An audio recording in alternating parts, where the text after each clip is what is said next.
मेरे सभी देशवासियों को जय भारत, जय संविधान। मैं एसएल खिरालिया आदिवासी।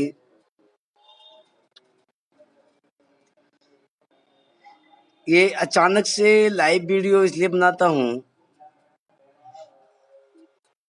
कि अगर मैं पहले से अगर लाइव आने की घोषणा कर देता हूँ फेसबुक पे, तो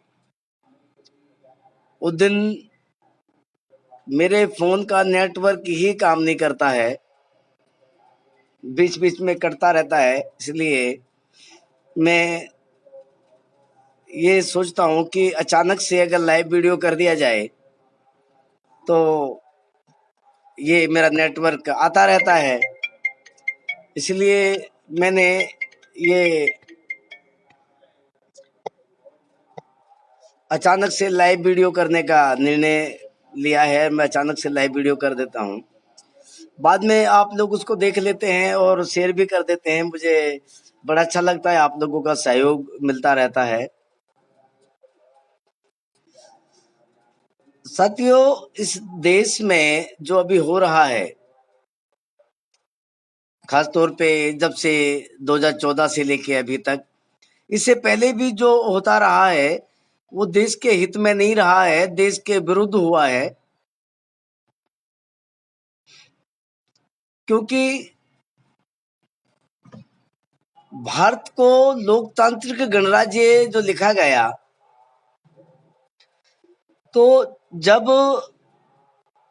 राजनीतिक पार्टियों का जन्म हुआ और उस राजनीतिक पार्टियों के लोग एक समूह के रूप में जीत के गए, तो उन्होंने एक मेजोरिटी वहां पे स्थापित की अपनी, और वो मेजोरिटी के आधार पे जो उनके मुखिया ने बोल दिया, मेजोरिटी के मुखिया ने जो बोल दिया वो सबने स्वीकार कर लिया बगैर सोचे समझे। ये नुकसान हुआ लोकतांत्रिक गणराज्य का कि ये देश लोकतांत्रिक गणराज्य नहीं रहा। एक समूह का जो मुखिया है, जो उसने कह दिया, तो उसके लिए वो मान लिया गया। तो इसमें क्या हुआ, नुकसान क्या हो रहा है कि जो एक समूह की जो एक विचारधारा है उसको बाकी के देश के ऊपर उसने जबरन थोप दिया। वो चाहे सबको अस्वीकार्य हो, लेकिन मानना पड़ेगा, क्योंकि वो उस समूह ने मेजोरिटी के दम पे उसने उसको थोप दिया। तो यहां से जो लोकतांत्रिक गणराज्य की जो अवधारणा है, जो मान्यता है, जो लिखा हुआ है संविधान में, उसकी धज्जियां उड़ गई। तो ये 2014 से पहले भी लगातार रहा, क्योंकि उस समय कांग्रेस जो राजनीतिक पार्टी है वो लंबे अरसे से सत्ता में रही और जो उनके मन में आया उन्होंने देश के लिए किया। देश के जो संविधान में जो लिखा गया कि आपको सामाजिक, आर्थिक, शैक्षिक गैर बराबरी को खत्म करना है और 10 साल का एक समय काल रखा गया, उन्होंने क्या किया, उनको चिन्हित किया कि सामाजिक, आर्थिक, शैक्षिक गैर बराबरी किन के साथ है। वहां उनके दरवाजे पे, दरवाजा तो था ही नहीं घर में, जो मिट्टी की जो कच्ची दीवारें हैं वहां पे बीपीएल लिख दिया। इनको गरीबी की रेखा से नीचे जीने वाले लोग हैं, ये लिख दिया। लेकिन वो लिखा का लिखा ही रह गया और उनपे कंडीशन लगा दी जाती थी कि आपके घर में साइकिल नहीं होनी चाहिए, घर के ऊपर नया छप्पर नहीं होना चाहिए, ईंट की दीवार नहीं होनी चाहिए, शरीर में पैंट और कमीज नहीं होनी चाहिए, चप्पल नहीं होनी चाहिए। तो आपको गरीबी की रेखा से ऊपर स्वीकार किया जाएगा और तब हम आपके लिए उत्थान के लिए योजना बनाएंगे। तो ये ऐसा कांग्रेस ने किया, लेकिन लिख दिया सिर्फ दीवारों पे, उसके दीवार पे कि ये बीपीएल की श्रेणी में आता है, लेकिन उसका वो बीपीएल ही रहा, वो बीपीएल से आगे नहीं बढ़ पाया वो व्यक्ति। ऐसा कांग्रेस ने भी लंबे समय तक किया। और फिर उसके बाद में लोगों ने विश्वास जताया भारतीय जनता पार्टी पे, क्योंकि मोदी साहब जब आए तो उन्होंने चीख चीख कर देश में कहा कि मुझे सिर्फ 50 दिन दे दीजिए, और उस 50 दिन में यानी 1.5 महीना, और मैं इस देश की काया पलट कर रख दूंगा।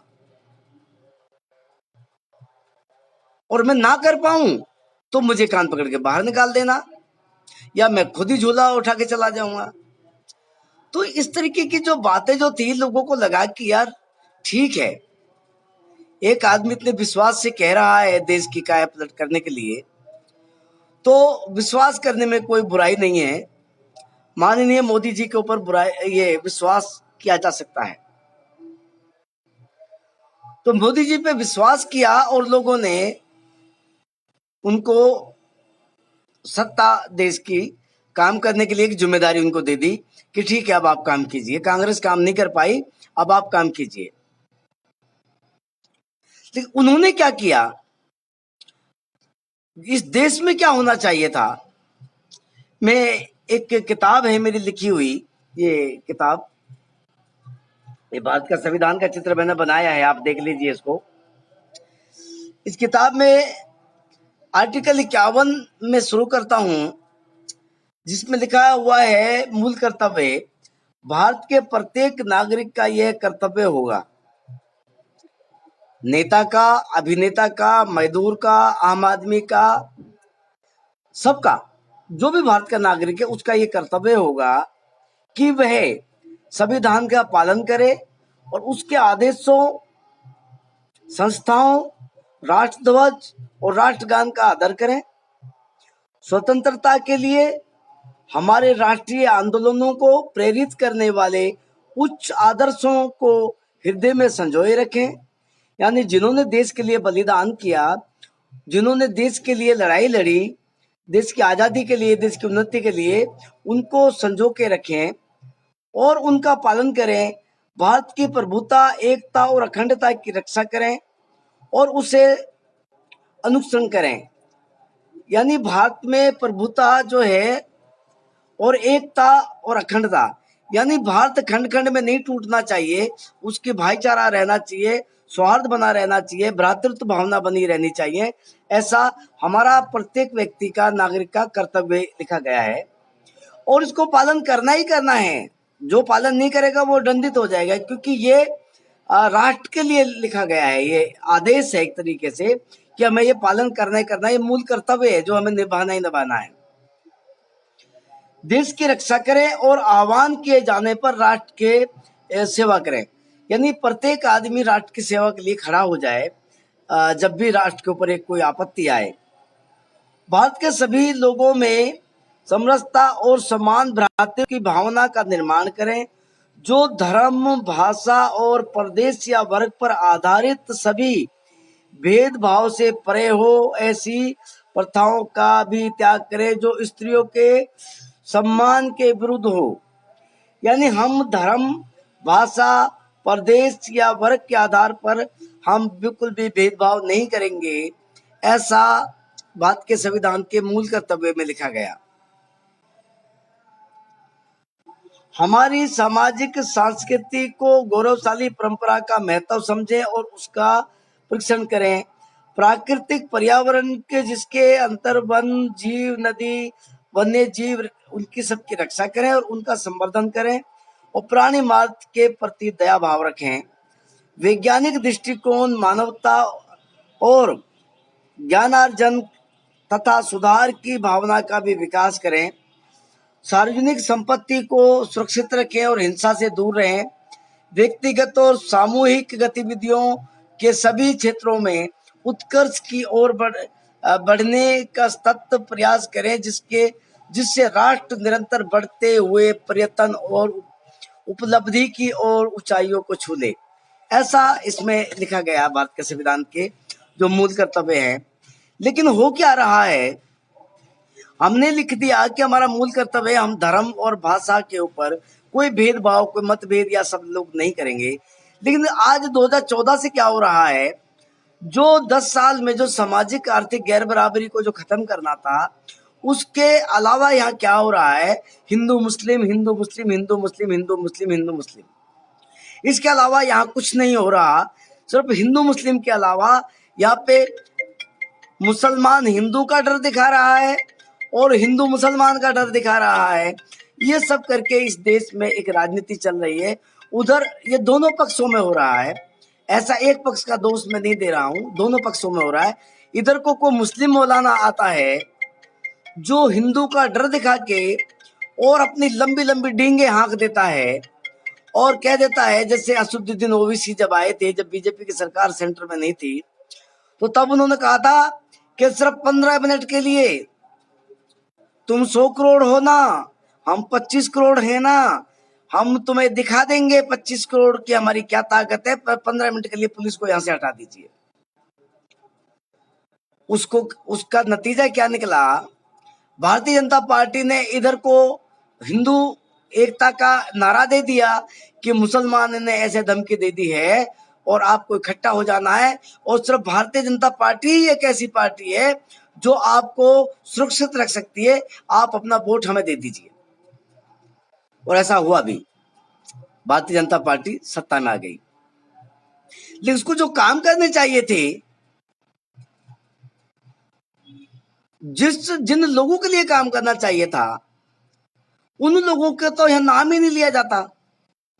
जो अति पिछड़ा वर्ग है, जो अति पिछड़ा वर्ग में जो बहुत सारी जो जातियां आती हैं,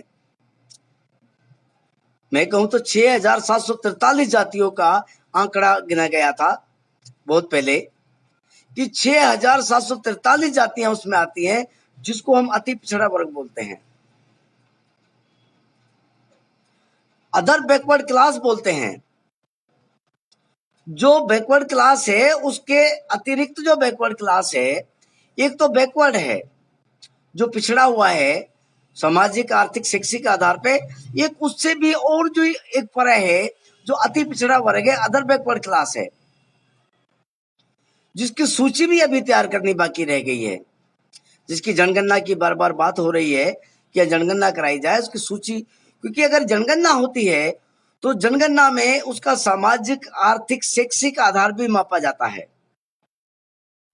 जनगणना में यह भी नापा जाता है कि यहाँ एजुकेशन का ग्राफ कितना आया इस जाति में, इसकी सामाजिक स्थिति क्या है, इसकी आर्थिक स्थिति क्या है, जनगणना में वो भी शामिल किया जाएगा। तो यहाँ सबसे पहले भारतीय जनता पार्टी को करना चाहिए था कि उन्होंने इस देश में जातीय जनगणना करानी चाहिए थी, और उस जातीय जनगणना में ये पता चल जाता कि कौन सी जाति 6,743 जातियों में कितनी जातियां, और बिल्कुल एकदम से जो शून्य पे अटकी हुई हैं उनको शून्य से आगे कैसे लाया जाएगा। वो जो थोड़ी बहुत शून्य से आगे जो खिसक गई है 1% या 2% पे, ये माइनस की वो बता रहा हूं मैं आपको, क्योंकि जब वो अभी तो माइनस में चल रहा है सब कुछ, 0 पॉइंट माइनस पे चल रहा है सब कुछ, अभी तो 1% का तो मामला ही नहीं है। तो जो जातियां जो पिछड़ी हुई थी उनको सामाजिक आर्थिक शैक्षिक गैर बराबरी से बाहर कैसे निकालना है, उसके लिए सबसे पहला जो आधार था वो जातीय जनगणना का था, जो बीजेपी ने कराना चाहिए था, जो नहीं कराया है। मैं उम्मीद करता हूं कि अब करा देंगे, अभी तो टाइम है, उनके पास सत्ता में है वो लोग, ये जो हिंदू मुस्लिम को छोड़ के बाकी की चीजों पर ध्यान दे देंगे, मुझे ऐसा लगता है। दूसरा साथियों, इसमें और भी मैंने कई चीजें लिखी थी। आर्टिकल 45 में मैं थोड़ा उल्टा उल्टा भी पढ़ रहा हूं, शुरू से पढ़ना चाहिए था। बालकों को, जो बच्चे हैं जो, उनके लिए निःशुल्क और अनिवार्य शिक्षा का उपबंध राज्य इस संविधान के प्रारंभ से 10 वर्ष की अवधि के भीतर सभी बालकों को 14 वर्ष की आयु पूरी करने तक निःशुल्क और अनिवार्य शिक्षा देने के लिए उपबंध करने का प्रयास करेगा। यानी अनिवार्य शिक्षा की जब बात आती है, कंपलसरी एजुकेशन की बात आती है, तो वो कंपलसरी एजुकेशन क्या होता है, अनिवार्य शिक्षा कि जो अभिभावक बच्चों को नहीं पढ़ाता, यानी उसके माता पिता किसी कारण से बच्चे को नहीं पढ़ा रहे हैं, भुखमरी के कारण, गरीबी के कारण, यानी बच्चे से भी वो बाल मजदूरी करा के अपना पेट पालन कर रहे हैं, या बच्चा खुद अपना पेट पालन कर रहा है, तो उसकी उस समस्या का समाधान करना चाहिए था। ये कांग्रेस ने नहीं किया, लेकिन 2014 से अब भारतीय जनता पार्टी सत्ता में है, उनको कर देना चाहिए। वो तो भारतीय जनता पार्टी कहती वो बेकार लोग थे, बेईमान लोग थे, ईमानदार नहीं थे, चलो मान लिया जाए कि वो सबके सब बेईमान हो सकते हैं। आप ईमानदार हैं, आपको हमने इसलिए चुना कि आप ईमानदार हैं, तो आप उस काम को कर दीजिए, आपको कोई नहीं रोक सकता है। तो जो अनिवार्य जो शिक्षा है, उसका मतलब है कि जो माँ बाप नहीं भेज रहे हैं किसी कारण से, उनकी उस समस्या का समाधान करें, और जब उसकी समस्या का समाधान हो जाता है, उसके बाद भी नहीं भेजता, तो उसको दंडित करना चाहिए कि तू बच्चे को उसकी उम्र को क्यों बेकार कर रहा है। ये देश का भविष्य है, राष्ट्र का निर्माण करेंगे। इन्हीं में से देश में आईएएस बनेंगे, आईपीएस बनेंगे, इंजीनियर बनेंगे, डॉक्टर बनेंगे, चपरासी पियोन बनेंगे, इसी में से प्रधानमंत्री और राष्ट्रपति निकलेंगे, इसी में से सुप्रीम कोर्ट के चीफ जस्टिस निकलेंगे। तो ये तो देश का भविष्य है, इसको खराब नहीं किया जा सकता है। और जो स्कूल एडमिशन नहीं करता है, उस स्कूल को दंडित किया जाए। उसके लिए एक सबसे बड़ी जो चीज और है, जो एजुकेशन जो प्रौढ़ मताधिकार चला दिया था कांग्रेस ने, यानी सिर्फ नाम लिखना आना चाहिए तो हमने पढ़ा लिखा मान लिया जाएगा। अंगूठा लगाने की जगह वो नाम लिखना सीख जाए बस। ऐसी एजुकेशन भी नहीं होनी चाहिए। एजुकेशन होनी चाहिए जो भारतीय संविधान में जो लिखा गया है कि हम लोग, अभी 51 में मैंने लिखा, ये बताया था आर्टिकल 51 में कि वैज्ञानिक दृष्टिकोण, मानवतावाद और ज्ञानार्जन के सुधार की भावना का विकास करें। यानी वैज्ञानिक दृष्टिकोण की, वैज्ञानिक लेवल तक हमारी एजुकेशन जानी चाहिए, सिर्फ नाम लिखना नहीं आना चाहिए। ऐसा एजुकेशन का प्रावधान यहाँ पे ये करना चाहिए था, जो सरकारों ने नहीं किया। आज भी करोड़ों बच्चे ऐसे हैं जो सड़क के किनारे पे, रेड लाइट पे, घरों में, गलियों में, मोहल्लों में, कॉलोनियों में जो भीख मांगते हैं। अगर इस आर्टिकल पे कानून बन जाए, सख्ती से कानून बने, संसद में ये चर्चा हो, वक्फ बोर्ड की चर्चा तो अब हो गई है, 370 की चर्चा भी हो गई है, हिंदू मुसलमान तो हो ही रहा है, लेकिन इसको होने के साथ साथ अगर इधर भी ध्यान दे दिया जाए कि जो करोड़ों बच्चे जो शिक्षा से जो वंचित हो गए हैं, उसके ऊपर भी कोई सख्त कानून बनाया जाए कि जो माँ बाप बच्चे को नहीं पढ़ाता है या जो स्कूल बच्चे का एडमिशन नहीं करता है, उसको दंडित किया जाएगा। जो तो इससे क्या होगा, जो बच्चे जो रेड लाइट पे जो भीख मांग रहे हैं, जो देश का भविष्य हैं, उनको रेड लाइट पे से भीख मांगने से छुटकारा मिल जाएगा, और वो लोग क्या करेंगे, वो इस देश का भविष्य निर्माण करने में सहभागी बनेंगे, वो जो बच्चे हैं। और जो सरकार ऐसा नहीं कर पाती है, जो हमारे लोक सेवक ऐसा नहीं कर पाते हैं, उनको भी दंडित करने का प्रावधान बनाया जाए। जो क्षेत्र का एमएलए है, जो एमपी है, निगम पार्षद है, जिनको प्रतिनिधि चुन के भेजा गया है, जिनको तनख्वाह दी जाती है, जिनको रहने के लिए घर दिया जाता है, टीए दिया जाता है, अगर वो भी ऐसा ना कर पाए, अपने क्षेत्र में विकास ना कर पाए, जो आयोग बनाए गए वो काम ना करें, तो उनको भी दंडित करने का प्रोग्राम बनना चाहिए। ऐसा कानून भी बनना चाहिए। बीजेपी को ऐसा कानून बनाना चाहिए, हिंदू मुसलमान से अलग हटके, या मत हटो, हिंदू मुसलमान में भी रहो, लेकिन बीच बीच में इतना भी करते रहो तो कम से कम देश का कुछ भला तो होता रहे। हिंदू मुसलमान में तो भला हो नहीं रहा है, लेकिन उसमें तो भला हो जाएगा थोड़ा बहुत, तो उसमें तो करते रहो भला।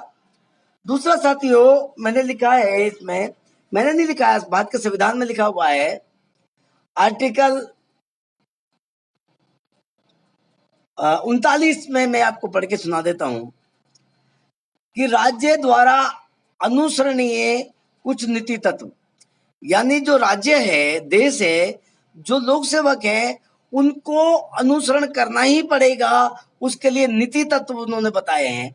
उन नीति तत्व में क्या बताया है कि राज्य अपनी नीति का विशेषतया यानी विशेष रूप से इस प्रकार संचालन करेगा और सुनिश्चित रूप से यानी अनिवार्य उसको करना ही पड़ेगा, ऐसा लिखा है।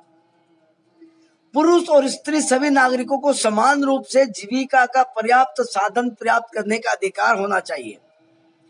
यानी पुरुष और स्त्रियों को पर्याप्त मात्रा में उनको रोजगार प्राप्त होने का अधिकार दिया गया है कि उनको रोजाना अधिकार दिया जाएगा, रोजाना उसको रोजगार दिया ही जाएगा, उसको किसी दिन भी वो बगैर रोजगार के नहीं रह सकता है, और वो भी पर्याप्त साधन प्राप्त करने का अधिकार होगा। पर्याप्त साधन का मतलब क्या होता है? उसको भी कार में घूमने का अधिकार है, जहाज में घूमने का अधिकार है, अच्छे कपड़े पहनने का अधिकार है। जो साधन टाटा के पास है, बिरला के पास है, अडानी अंबानी के पास है, वो उसके पास भी होना चाहिए। उसके लिए भी आगे बहुत कुछ लिखा हुआ है इसी आर्टिकल में। ये पर्याप्त साधन प्राप्त करने का अधिकार, उसको कार में घूमने का अधिकार भी है, उसको ड्राई फ्रूट खाने का अधिकार भी है, बढ़िया पौष्टिक आहार खाने का अधिकार है, महल में रहने का अधिकार है, ठीक है जी, बड़ी बड़ी पार्टीज करने का अधिकार है, धूमधाम से ब्याह शादी करने का अधिकार है।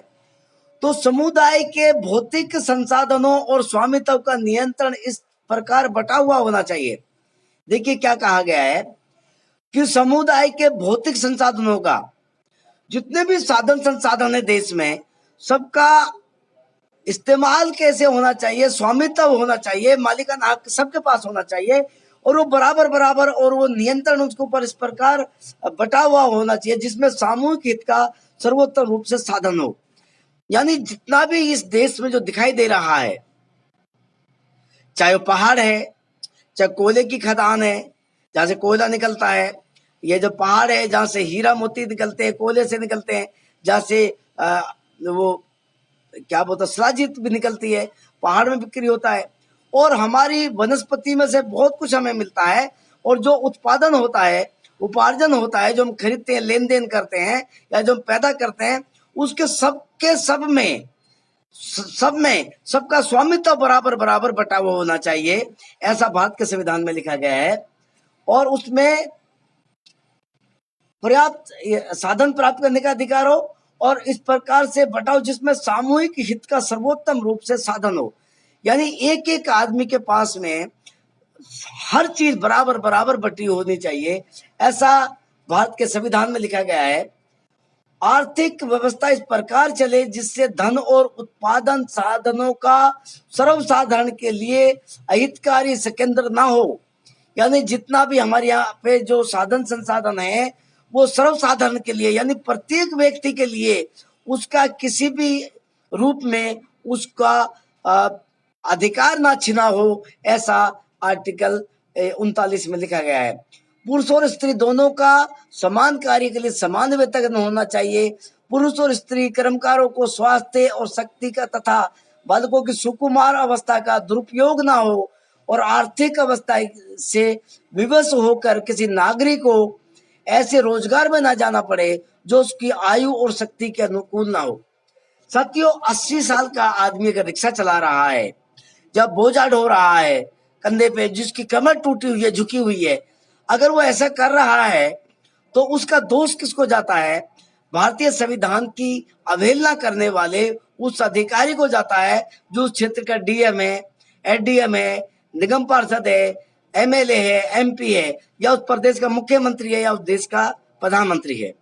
ये उनका दोष है, उनको दंडित किया जा सकता है अगर वो इसकी अवहेलना करते हैं। लेकिन दिक्कत कहाँ पे आ रही है? हमारा देश इस कदर अंधभक्ति में डुबो दिया गया है कि उसे हिंदू और मुसलमान से अलग कोई चीज दिखाई नहीं देती है। अभी तीसरा जो पक्ष है, अगर मैं उसकी चर्चा करूं, ये देश सनातन है, सनातन धर्म को मानता है, बिल्कुल सही बात है। मुसलमान बाद में आया, ये भी सब जानते हैं। मुसलमानों की कब्रें भी बाद में बनी, ये भी सब जानते हैं। ये भी सब जानते हैं कि मुसलमानों ने उसी सनातन की जमीन पे ही कब्जा किया होगा जो कभी सनातन की रही होगी, ये तो सब जानते हैं।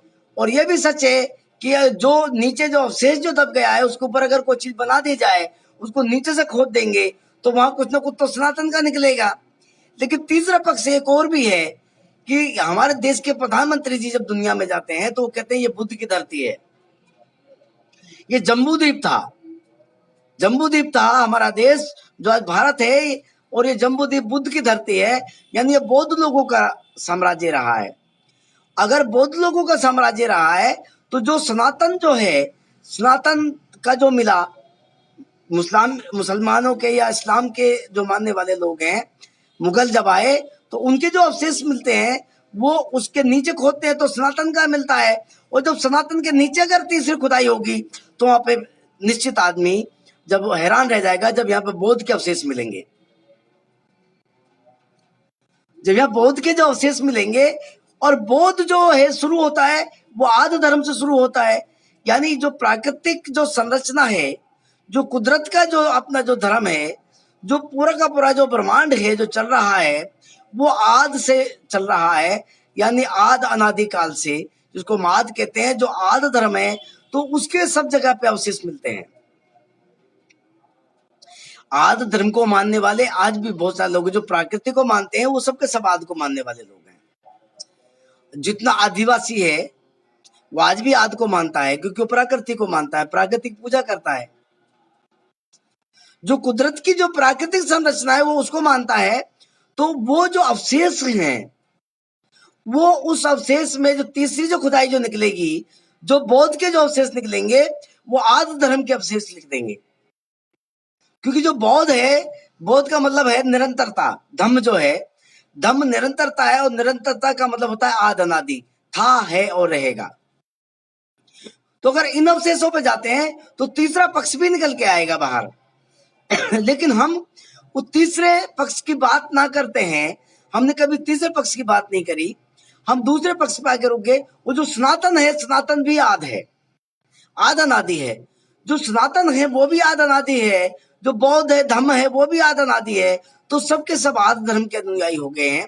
लेकिन हम क्या कहते हैं, जो तीसरा जो अवशेष है जो निकलेगा उससे हैरान हो जाएंगे जब वो अवशेष निकलेगा कि ये क्या निकला।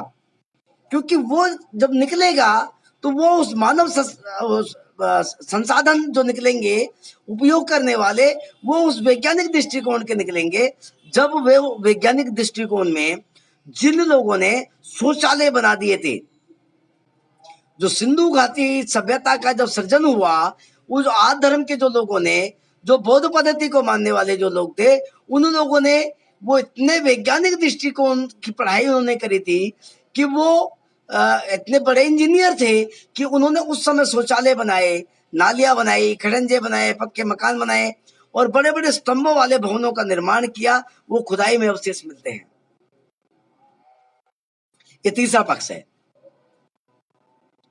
तो उस समय की जो पढ़ाई जो थी, ये देश अनपढ़ नहीं रहा जम्बूद्वीप में, ये वैज्ञानिक दृष्टिकोण पर आधारित एजुकेशन को प्राप्त करता था। और उसी काल में देश में आपको मालूम होगा 18 यूनिवर्सिटियां बनी, जिसमें विक्रमशिला, तक्षशिला, नालंदा यूनिवर्सिटी, नामचीन यूनिवर्सिटियों का नाम आज भी है, जिनमें आग लगाई गई तो कई कई सौ साल तक उनमें, कई कई महीनों तक उनमें आग लगी रही, धुआं उठता रहा। यानी इतना लिटरेचर इस देश का जला दिया गया, मुगलों ने जलाया और लोगों ने भी जलाया होगा, नष्ट हुआ है क्वचित तो। लेकिन हम क्या कहना चाहते हैं कि इस देश में जो आज जो भारत का संविधान है, आर्टिकल 13 क्या कहता है कि आज इसमें लिखा है, मैंने आर्टिकल 13 को मैं आपको पढ़ के सुना देता हूं। आर्टिकल 13 शायद मैंने लिखा या नहीं लिखा होगा, अगर नहीं भी लिखा है तब भी मैं कोई बात नहीं आपको बता देता हूं कि आज से पहले की, यानी भारत के संविधान से पहले की जो रूढ़ी और प्रथा हैं उनका परित्याग करेंगे, उनको शून्य कर दिया गया है। आज से पहले की जो रूढ़ी थी, जो प्रथा थी, जो जातिवाद था, घृणा थी, एक दूसरे के प्रति द्वेष था, उसको शून्य मान लिया गया है आर्टिकल 13 में। उसके ऊपर सख्ती से कानून होना चाहिए। और कानून आर्टिकल 17 पे जो अस्पृश्यता का जो अंत किया जाता है, क्या से छुआछूत का, अस्पृश्यता का अंत किया जाता है, उसको बहुत सारे रूप लिखे, उन किसी भी रूप में उसको मान्य नहीं, मान्यता नहीं दी गई है, वो दंडनीय माना गया है, वो दंडनीय होगा। लेकिन आज भी हो रहा है। अभी कल परसों अखबार मारा, हेडमास्टर के मटके को छू दिया तो बच्चे को जान से मार दिया, घोड़ी पे बैठ गया तो उसको मार दिया, मूछे रख ली तो मार दिया, नाम का आगे सिंह लगा दिया तो मार दिया, घर बढ़िया बना लिया तो मार दिया, घोड़े पे चढ़ के बरात चढ़ा रहा तो मार दिया। ये सारी जो चीजें हैं, ये तीसरा पक्ष को भी सुना जाए। जो तीसरा पक्ष है जिसको हम अति पिछड़ा वर्ग कहते हैं, उसके लिए तो यहाँ कोई चर्चा ही नहीं हो रही है। उसको कह दिया वो हिंदू है, बिल्कुल मैं हिंदू हूं, लेकिन मुझे हिंदू जैसा रखा तो जाए। एक अति पिछड़े वर्ग के आदमी को जब कह दिया जाए कि तू हिंदू है, वो कहता है बिल्कुल मैं हिंदू हूं। जैसे इस्लामिक जो ट्रस्ट है, वक्फ बोर्ड पे जो चर्चा हुई, वहां पे गैर मुस्लिम को ना रखा जाए, वो सॉरी गैर मुस्लिम को ना रखा जाए। ऐसे ही हमारे हिंदू ट्रस्टों में गैर हिंदू को नहीं रखा जाए। तो जो अति पिछड़ा वर्ग का जो व्यक्ति है, अगर उसको नहीं रखा जा रहा है तो इसको क्या मान लिया जाए? वो गैर हिंदू है। अगर वो आपने इसलिए नहीं रखा उसको कि वो गैर हिंदू है। जो यहाँ का जो आदिवासी है, जो मूल निवासी है, जो SC ST OBC माइनॉरिटी में जो तब्दील हो गया है, जो अति पिछड़ा वर्ग है, अगर आप उसको नहीं रख रहे हो किसी ट्रस्ट पे, जैसे 4 धाम है हमारे बड़े बड़े, वहां किसी भी ट्रस्ट में कोई आदमी नहीं है। ये बड़े बड़े हैं जो अक्षरधाम है या जितने बड़े बड़े जो ट्रस्ट हैं, वहां कोई भी वो अति पिछड़े वर्ग का व्यक्ति नहीं है, मेंबर नहीं है, सदस्य नहीं, आपने उसको रखा ही नहीं। जब उसको आप रखेंगे ही नहीं तो उसकी हिस्सेदारी भी नहीं मिलेगी वहां से। आपने क्यों नहीं रखा? अति पिछड़ा वर्ग क्या गैर हिंदू है? अगर वो भी हिंदू है तो फिर उसको उस ट्रस्ट में रखना चाहिए था, लेकिन आपने नहीं रखा। अगर आप उसमें धार्मिकता की कोई अड़ंगा लगाते हो कि वो धार्मिक नहीं है या धर्म को नहीं जानता है, संस्कृत नहीं पढ़ा है, पाली नहीं पढ़ा है, या और भाषा नहीं आती है, या उसके पास डिग्री नहीं है, वो IAS IPS नहीं बन पाया है, तो ऐसा तो नहीं है, वो बना है। वो भाषा भी आती है, संस्कृत भी आती है, पाली भी आती है, सब कुछ जानता है, धार्मिक क्रियाकलाप भी करता है, या टीचर्स लेक्चरर भी है जो संस्कृत पढ़ाते हैं, तो उनको रखो वहां पे। अगर आप एजुकेशन की बात करते हैं तो वहां पे वो एजुकेट भी है, लिटरेट भी है, एजुकेट भी है, तो दोनों अवस्था में उसको रखना चाहिए, लेकिन नहीं रखे रहे आप। तो आप उसको शायद गैर हिंदू मानते हैं। तो अगर गैर हिंदू मानते हैं तो ये आपकी गलती है। ये हिंदू राष्ट्र नहीं बन सकता। हिंदू राष्ट्र बनाने से पहले सबसे पहले जो अति पिछड़ा जो वर्ग है, उसकी जो सामाजिक आर्थिक शैक्षिक जो गैर बराबरी है, उसको आपको बराबर में लाके समता मूलक राष्ट्र बनाना पड़ेगा। आर्टिकल 14 पे कानून बनाना पड़ेगा, आर्टिकल 17 पे सख्ती से कानून बनाना पड़ेगा, आर्टिकल 19 पे जहाँ बोलने की, लिखने की, समूह बनाने की, संगठन बनाने की जो आजादी है, उसको ईमानदार से कानून बनाना पड़ेगा,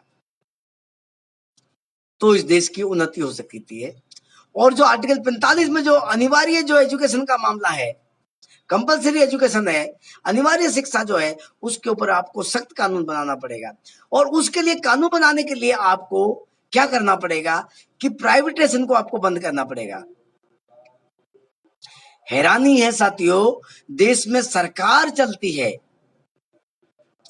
हम प्रतिनिधि चुनते हैं सरकार के लिए काम करने वाले लोग, हम 543 मेंबर ऑफ पार्लियामेंट चुनते हैं, राज्यसभा के मेंबर चुनते हैं, विधानसभाओं के मेंबर चुनते हैं, विधानसभाएं बनती हैं, लोकसभा बनती है, राज्यसभा बनती है, उसके बाद में लोकायुक्त चुनते हैं, आयुक्त चुनते हैं, लोक चौपालें बनती हैं, उसके बाद में हम आयोग बना देते हैं, आयोग भी देश में चलते हैं, सबके सब तनख्वाह लेते हैं पब्लिक के टैक्स के पैसे से। लेकिन काम क्या होता है? सब शून्य में। यहां प्राइवेट सेक्टर आ जाता है। कुछ मेरे भाई कहते हैं हमें प्राइवेट सेक्टर में आरक्षण चाहिए, चुने हुए प्रतिनिधि भी कहते हैं प्राइवेट सेक्टर में आरक्षण देंगे।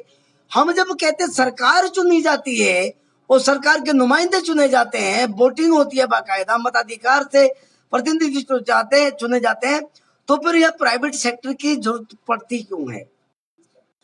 प्राइवेट सेक्टर से क्या होगा? जो अमेरिका ने जो टैरिफ अभी जो लगाया 26%, ये टैरिफ लगेंगे प्राइवेट सेक्टर से। जो उत्पादन होना चाहिए, जिसको जीडीपी बोलते हैं, सकल घरेलू उत्पाद या उत्पादन जो होना चाहिए, वो देश में सरकारी आधार पर होना चाहिए।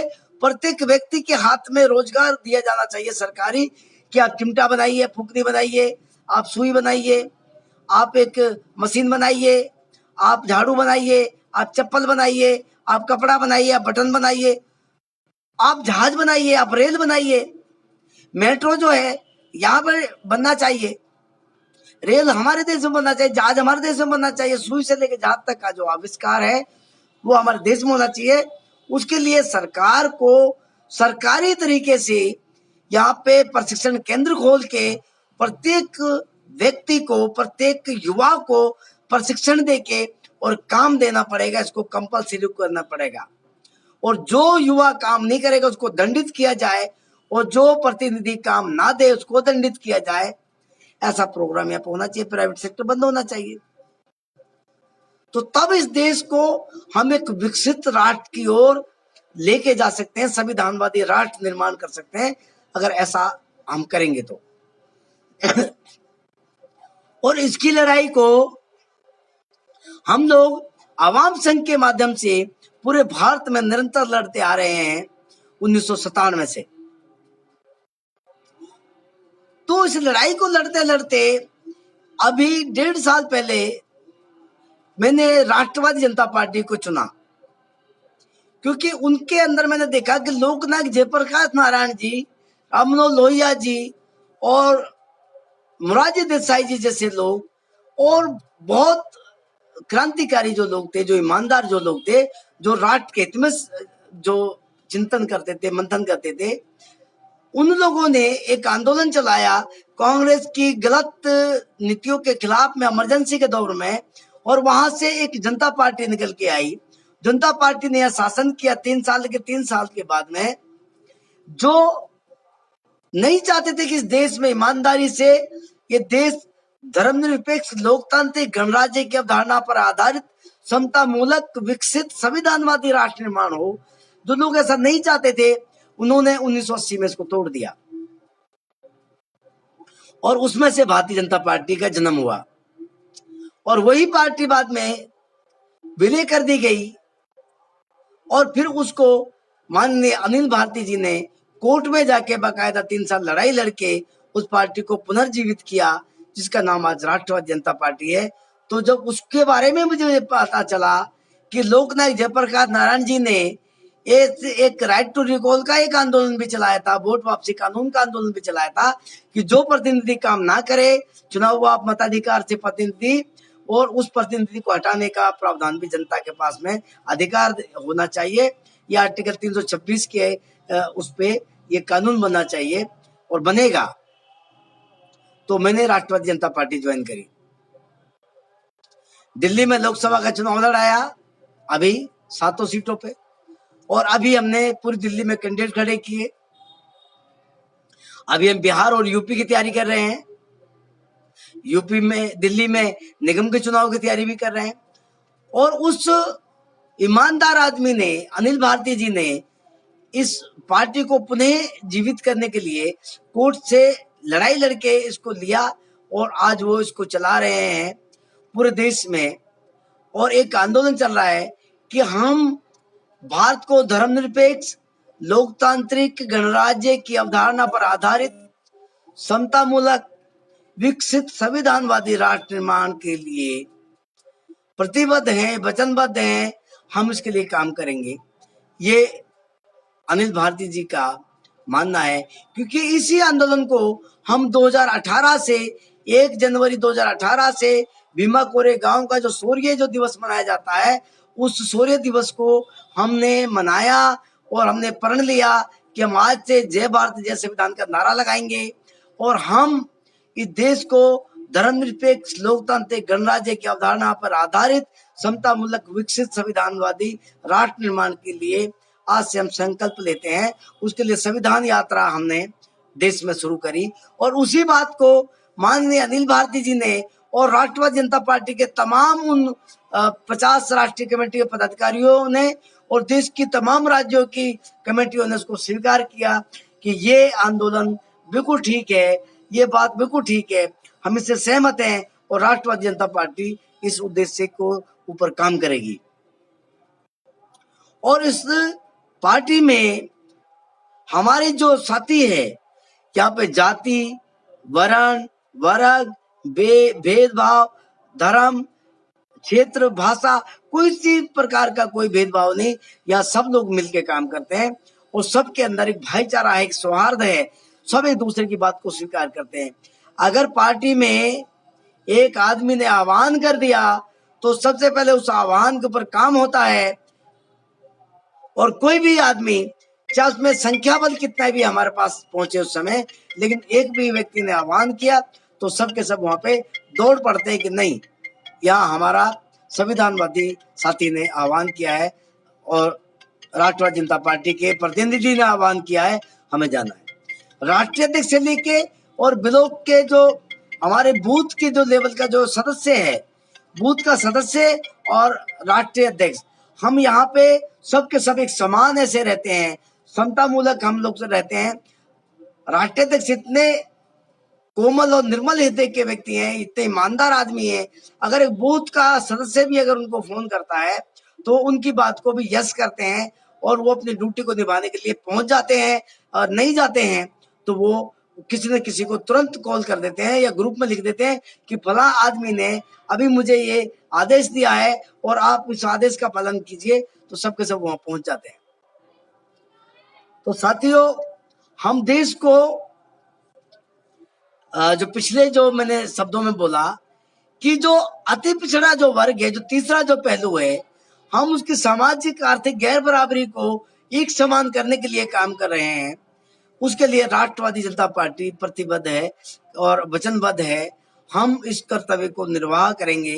अगर हमें कभी मौका मिला तो साथियों, हम भारतीय संविधान को सर्वोपरि रूप में हम इसको लागू करेंगे, कंपल्सरी रूप में लागू करेंगे। और ऐसी मैं उम्मीद करता हूं कि आप अगर हमारा सहयोग करते हैं, ये आंदोलन देश के लिए है, ये मेरे लिए नहीं है। मुझे तो चुनाव भी नहीं लड़ना है, मैं तो देश में भारतीय संविधान का कैडर देता हूं, चुनाव नहीं लड़ना है। मुझे मंत्री संतरी से लेके सरकारी जॉब नहीं चाहिए, कोई कोठी बंगला नहीं चाहिए, कोई ऐसा कोई बड़ा पद नहीं चाहिए, मुख्यमंत्री नहीं बनना, प्रधानमंत्री नहीं बनना। मैं तो, मेरी जो कुदरत ने जो ड्यूटी जो लगाई है, वो जो ड्यूटी है वो ये है कि मैं लोगों को भारत का संविधान पढ़ाऊं, लोगों को ईमानदारी सिखाऊं, लोगों को एजुकेशन दूं भारतीय संविधान की, और वो काम मैं बखूबी निभाऊंगा और निभाता आ रहा हूं। मैं इसी बात के बीच में आप लोगों से विदा चाहूंगा।